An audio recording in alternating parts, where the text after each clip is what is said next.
സ്വർഗത്തിലേക്കുള്ള കൈചൂണ്ടി. 71 സങ്കീർത്തനം 1 മുതൽ 10 വരെ. ചിന്തയ്ക്കായിട്ട് 7-ാം വാക്യം. ഞാൻ പലർക്കും ഒരത്ഭുതമായിരിക്കുന്നു, നീ എൻ്റെ ബലമുള്ള സങ്കേതമാകുന്നു. അടിക്കടി ഉണ്ടാകുന്ന ദുഃഖാനുഭവങ്ങൾ നമ്മെ ഇരുത്തി ചിന്തിപ്പിക്കാറുണ്ട്. ഏതു മനുഷ്യനും ജനിച്ചാൽ മരിക്കണം. മരണം അസാധാരണമായ ഒരു പ്രതിഭാസമല്ല.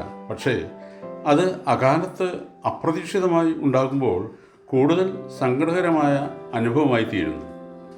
ഇഷ്ടജനങ്ങളുടെ വേർപാട് മാത്രമല്ല, മറ്റ് പല ദുഃഖ അനുഭവങ്ങളും മുന്നോട്ട് നീങ്ങാനുള്ള വഴി കാണാതെ വണ്ണം മൂടൽ മഞ്ഞുകൊണ്ട് മറ സൃഷ്ടിക്കാറുണ്ട്. മനുഷ്യനിർമ്മിതമായ പ്രകാശം എത്ര തന്നെ തെളിയിച്ചാലും വഴി കാണുകയില്ല. ഇങ്ങനെയുള്ള സന്ദർഭങ്ങളിൽ ദൈവത്തോട് പോലും നാം ന്യായവാദം നടത്താറുണ്ട്.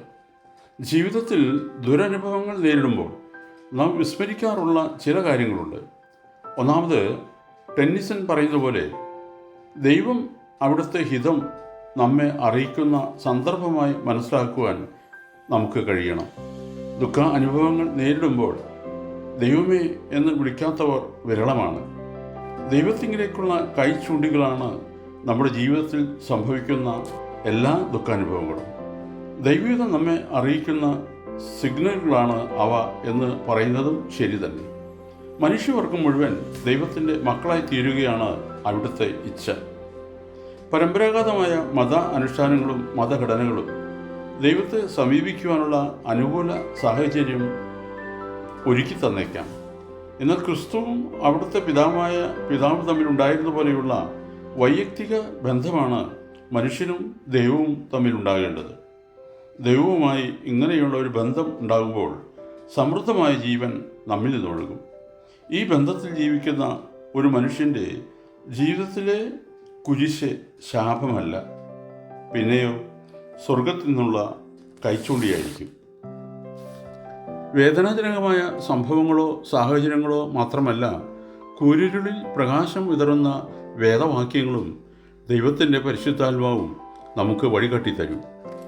സൗഭാഗ്യ ജീവിതത്തിൻ്റെ മർമ്മം എന്താണെന്ന് അനുഭവത്തിൽ കൂടി ഡോക്ടർ സ്റ്റാൻലി ജോൺസ് വ്യക്തമാക്കിയിട്ടുണ്ട്.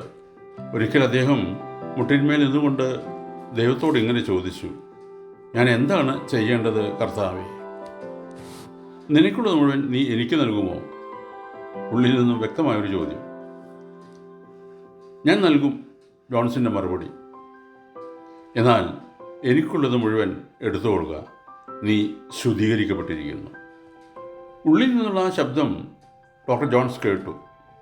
അദ്ദേഹത്തിന് എന്തെന്നില്ലാത്തൊരു പുതിയ അനുഭൂതി, ഒരു പുതിയ വെളിച്ചം, ഹൃദയത്തിൽ ആനന്ദത്തിൻ്റെ ഒരു വേലിയേറ്റം. സാക്ഷാൽ ആനന്ദത്തിൻ്റെ വിജയരഹസ്യം എന്താണെന്ന് അദ്ദേഹം കണ്ടത്, മനസ്സിലാക്കിയത്, അറിഞ്ഞത് അന്നാണ്. അദ്ദേഹത്തിൻ്റെ എല്ലാ സംശയങ്ങളുടെയും പുകമറ മാറി. ഇതുപോലെയുള്ള ആത്മസമർപ്പണവും ദൈവത്തോടുള്ള വൈയക്തിക ബന്ധവും ഉണ്ടാകാതെ നമ്മുടെ പ്രശ്നങ്ങൾക്ക് മറുപടി കണ്ടെത്തുകയില്ല. ദൈവത്തിൽ നിന്ന് നമ്മെ അകറ്റുന്ന എല്ലാറ്റിൽ നിന്നും പൂർണ്ണമായ മോചനം ലഭിക്കുന്നതിന് ഈ വ്യക്തിഗതമായ ബന്ധം കൂടിയേ തീരും. ഓർക്കണമേ, ദൈവം മനുഷ്യർക്ക് എഴുതിയ കത്താണ് ഈ ലോകം. റോമർ 8:18. നമ്മിൽ വെളിപ്പെടുവാനുള്ള തേജസ് വിചാരിച്ചാൽ ഈ ലോകത്തിലെ കഷ്ടങ്ങൾ സാരമില്ല എന്ന് ഞാൻ എണ്ണുന്നു. ദൈവം അനുഗ്രഹിക്കട്ടെ. പ്രാർത്ഥനയോടെ കർത്തൃശുശ്രൂഷയിൽ എളിയ ദാസൻ.